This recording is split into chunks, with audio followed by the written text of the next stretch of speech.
नमस्कार, आप जुड़ चुके हैं वैली एक्सप्रेस न्यूज़ के साथ। पार्लियामेंट सेशन चल रहा है और उस सेशन में ऐसी ऐसी बातें जो है वो उठाई जा रही है। बात ये की जा रही है जम्मू कश्मीर की बात, आवाज़ जो है वो ऐसा लग रहा है पार्लियामेंट में नहीं पहुंच रही। डांगरी के वाक़े की बात करता हूँ। डांगरी में जो वाक़या होता लगभग 18-19 महीने पहले, उस वाक़े में कहीं ना कहीं ये वो माँ है जिसके दोनों बेटे जो है वो शहीद हो गए। आतंकियों ने हमला किया और आतंकी कहीं ना कहीं इनके दो बच्चों को शहीद कर निकल गए। ये मैं इसलिए बोल रहा हूँ, पार्लियामेंट सेशन चल रहा है लेकिन जम्मू कश्मीर की आवाज़ उठाने वाले जो मेंबर पार्लियामेंट है डॉक्टर जितेंद्र सिंह और कहा जाए जुगल किशोर जी, वहाँ पर भारतीय जनता पार्टी के प्रदेश अध्यक्ष नारा मारने के लिए पहुँच गए थे, रोड बंद करने के लिए पहुँच गए थे। उन्होंने ये कहा था कि इनको इंसाफ मिलेगा। 18 महीने हो गए हैं, आज कोर्ट के पास पहुंची है ये कहीं ना कहीं अपनी गुहार लगाने के लिए। प्रशासन सो चुका है, क्या लग रहा है क्या, और माओ के जो बच्चे हैं वो भी जाने चाहिए। ये मैं इसलिए बोल रहा हूँ, जिस माँ का बच्चा गया है मैं पहले उससे पूछता हूँ। पूछना तो नहीं चाहिए लेकिन दो बच्चे, और उसके बाद प्रशासन ने क्या आश्वासन दिया था? कुछ उन्होंने तो बड़ा बड़ा कुछ बोला था, हमें ये करेंगे वो करेंगे, इंसाफ मिलेगा। लेकिन 18 महीने हो गए हमको भी देखते हुए। कोई ऐसी जगह नहीं है यहाँ पे मैं नहीं गई, यहाँ पे मैंने अपनी फरियाद नहीं लगवाई जाके। देखो अब मैं भी थक चुकी हूँ, मैं क्या करूँ, अकेली हूँ मैं। आई मैं सुबह से घर से चली हुई, यहाँ पे मैंने 12 बजे मैं जम्मू पे पहुँची हूँ। तो मेरी यही विनती है आप चैनल वालों के मध्य से कि हमारी ये जो बात है ऊपर तक पहुँची जाए। जो मेरी बात को सुन रहा है, मेरी उनके आगे यही विनती है। हमारे माननीय प्रधानमंत्री जी हैं, वो देखो इतने देशभक्त हैं, और ये उनके देश में ये जो हुआ उनके देश में हुआ। ये जो 1 जनवरी को लोग तो खुशी का दिन होता है, लेकिन वहाँ उन्हीं के देश में हमारे घर में उसी दिन तो होलियाँ, खून की होली है जो वो वहाँ पे बच्चों के साथ खेली गई है।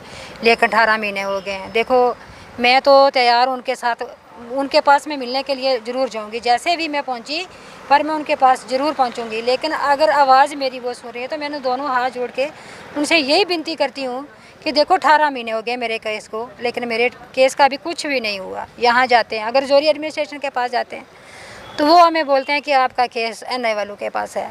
एनआई वालों के पास अगर मैं डेली तो आ नहीं सकती। देखो मैं फ़ोन पे तो बात कर सकती हूँ ना, अगर मैं कॉल करती हूँ तो मेरी कॉल ही नहीं उठाते। देखो माफ कीजिएगा, मैं आपको रोकूंगा। अगर एनआईए के पास केस है, एक माँ के 2 बच्चे यानी कि 2 बाजू कट चुके हैं और सरकार अभी भी एनआईए की जांच पर, अगर एनआईए चाहे तो 1 महीने में इसका महीने का 10 दिन में 10 दिन में हो जाता था मेरा केस। लेकिन इतनी बड़ी इंटेलिजेंट एजेंसी लगी हुई है, अगर जिस पे पूरा हिंदुस्तान भरोसा करता है, आज उसी एजेंसी से हमें कुछ नहीं मिल रहा तो हम कहाँ जाएं फिर? हमें भी बताए ना कि आप वहाँ पे जाओ। वहाँ पे जाने के लिए मैं माँ तैयार हो जाऊँगी, मैं वहीं पहुँच जाऊँगी। जब रजौरी एडमिनिस्ट्रेशन के पास आप जाते हैं, देखिए अब रजौरी से हमारे प्रदेश अध्यक्ष यहाँ भारतीय जनता पार्टी के भी आते हैं, वो भी मेरे हिसाब से मौके पर वहाँ पहुँचे थे। क्या उन्होंने क्या आश्वासन दिया था? देखो सब जाते रहे, मेरे घर में कौन MP तक हमारे घर में पहुँचे हैं। गृह मंत्री जी भी थोड़ा बारिश का हो गया था, वो भी बोल रहे थे कि जम्मू में रुक गए थे वो, क्योंकि बारिश थी, बारिश की वजह से वो हमारे घर तक नहीं पहुंच पाए। लेकिन हम मिलने के लिए उनसे जम्मू आए थे, लेकिन उन्होंने ये हमारे साथ ट्वीट में वचन दिया था कि कोई बात नहीं, मैं आपके घर में पक्का आपसे मिलने के लिए आऊँगा और ये आपका केस करूँगा। मैं उनको भी एक लेटर दे के आई थी, लेकिन मेरे उस लेटर का भी कुछ नहीं हुआ। 18 महीने हो गए। नहीं, सरकार तो कहती है हर एक चीज़ का जवाब देते हैं, लेकिन देखो हो सकता है ये नीचे वाले दोबारे हैं, ऊपर वालों तक उनको तक पहुँचाने तक कोई बात पहुँचती नहीं है। उनको तक शायद बोलते होंगे कि हमारा केस हो गया, हमने केस कर दिया, लेकिन मेरे बच्चों का केस नहीं हुआ अभी तक। मेरे बच्चों का कोई इंसाफ नहीं मिला है। बच्चों का नाम क्या था? मेरे बच्चे का नाम था, बड़े वाले बच्चे का नाम था दीपक शर्मा और छोटे वाले बच्चे का नाम था प्रिंस शर्मा। और जो मेरे जेठ की बेटी थी उसका नाम था समीक्षा शर्मा, और जो एक देर का बच्चा था उसका नाम था बिहान शर्मा। और एक मेरे मामे का पोता था, उसका नाम था प्रीतम लाल, और उसी का बेटा था आगे शिशुपाल। और एक फौजी था, बेचारा क्या नाम था उसका, नाम मुझे भूल गया उसका। एक ही फैमिली के कितने लोग थे? 7 आदमी थे, एक ही फैमिली के 7 आदमी थे हमारे। एक ही हमारे नाना दादी की फैमिली है जो 7 आदमी मारे गए। देखो अगर दहशतगर्द होते, दहशत फैलाने वाले, तो ये लड़का जो मेरे साथ आया उसको सामने लाना थोड़ा सा। ये लड़का भी उधर ही पास ही खड़ा था हैं, इसको बस वो आदमी को देख देख के गोली मारते थे। इसको भी देख देख के, यानी देख के वही जो बताए हुए आदमी थे ना, उनको उन्हीं आदमियों पे गोली चलाई गई। ये लड़का भी उधर मेरे पास खड़ा था। देखो इसको एक गोली लगी है बाजू पे, इसको एक गोली लगी है। और जो बताते हैं कि वो दहशतगर्द था, वो इसके साथ साथ जाता रहा। देखो दहशत फैलाने वाला होता तो उसको भी मार देता। मेरे घर के पीछे घर थे, मेरे घर के नीचे घर थे, क्या एक ही घर मेरा मिला था उनको आईडी लगाने के लिए। आईडी भी मेरे घर में लगाई है उन्होंने। बच्चों पे फायरिंग भी किया। मेरे बड़े बच्चे को वहीं पे मारा और छोटे बच्चे को 7 दिन तक मेरे डिस्ट्रिक्ट हॉस्पिटल में रहा। मेरे वहाँ डिस्ट्रिक्ट हॉस्पिटल में भी मेरे बच्चे के साथ कोई नहीं केयर हुई। 6 दिन के बाद वहाँ पे मेरे बच्चे को रेफ़र कर रहे हैं। और जब जम्मू में मेरे बच्चे का ऑपरेशन हो रहा है और 7 दिन के बाद मेरे बच्चे की डेथ हुई है और 7वें दिन मेरे बच्चे से अंदर से गोली निकल रही है। कहाँ मेरी एडमिनिस्ट्रेशन सोई हुई है? कहाँ सोई? हम बताएं ना, हम कहाँ जाएँ? हमारे लिए भी कुछ जगह होगी ना जाने के लिए। 7 दिन तक मेरे बच्चे के अंदर गोली है और डॉक्टर क्या बता रहे हैं, 99% आपका बच्चा ठीक है, आप डिस्ट्रिक्ट रजौरी से अपने बच्चे को जम्मू मत रेफ़र करवाएं। मैं कहाँ जाऊँ? जब तक मेरे बच्चों का इंसाफ नहीं मिलेगा मैं किसी को नहीं छोड़ूंगी। ना तो मैं डॉक्टरों को छोड़ूंगी, ना मैं अपनी एडमिनिस्ट्रेशन को छोड़ूंगी। नहीं तो मैं अपनी जान दूंगी और मेरी जान का जिम्मेदार ये मेरी एडमिनिस्ट्रेशन होगी। बहरहाल देखिए, इनसे बात करते हुए मेरे भी रोंगटे जो है वो खड़े हो रहे हैं। एक माँ के 2 बच्चों का कहीं ना कहीं आतंकी आए, अब आतंकी थे या नहीं थे, क्योंकि एनआईए जो है इसकी जांच कर रही है। अगर एनआईए चाहे तो जांच तेज़ी से होती थी। 18 महीने हो चुके हैं।